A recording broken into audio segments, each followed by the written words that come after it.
Hello. Hello. Good evening.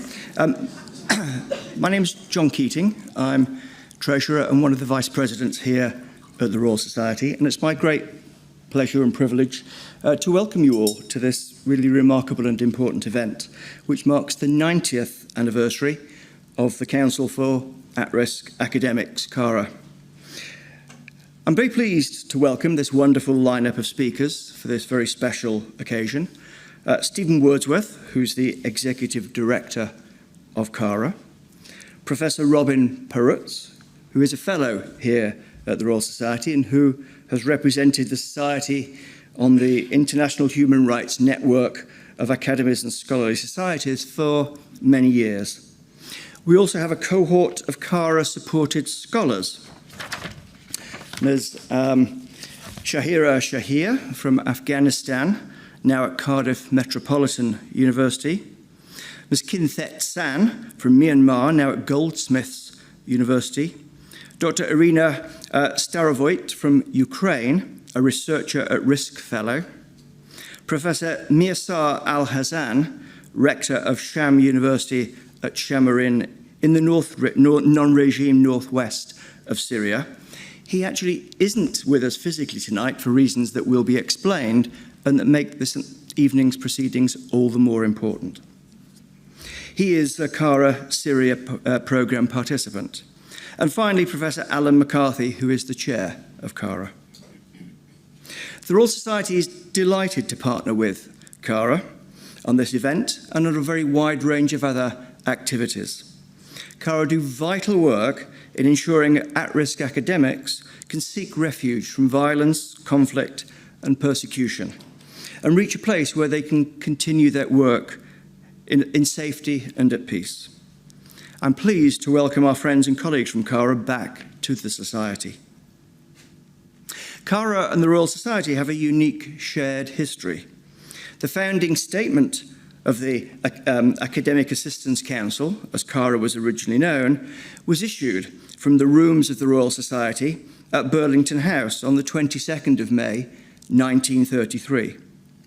Cara's first president, Lord Rutherford, was a Fellow of the Royal Society and indeed a past president.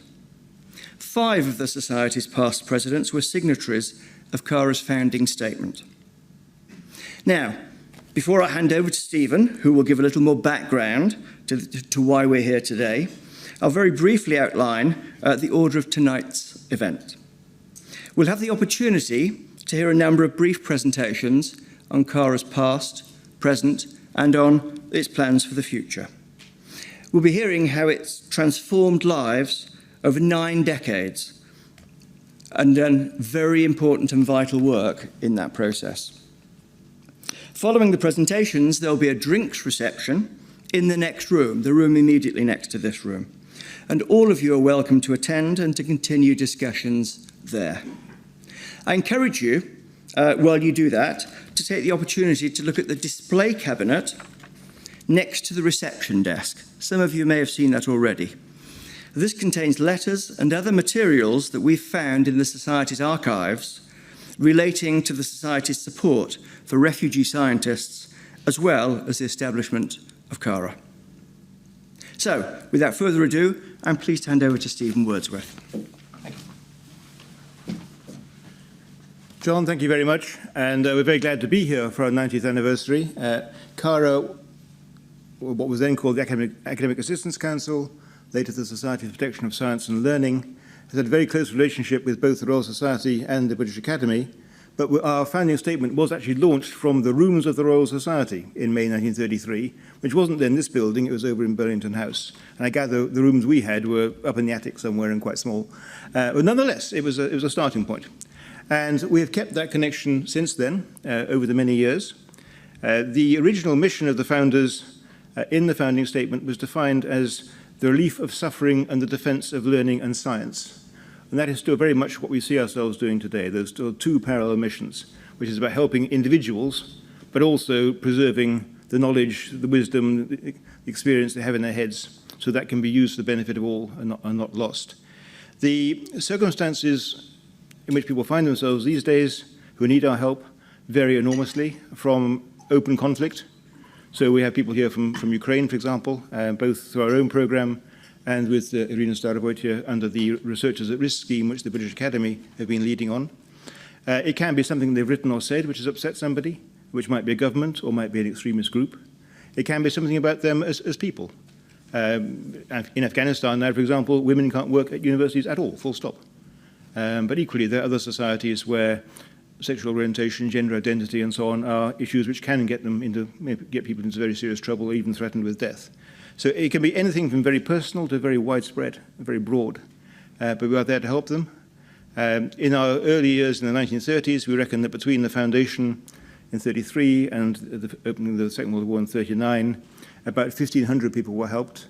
After the war, of course, it went down a bit, then up a bit, and different things happened. But currently, it's fair to say we are now busier than at any time since those early years, sadly. It's not something we take pleasure in. But we do take pleasure in the fact we can actually do something about it.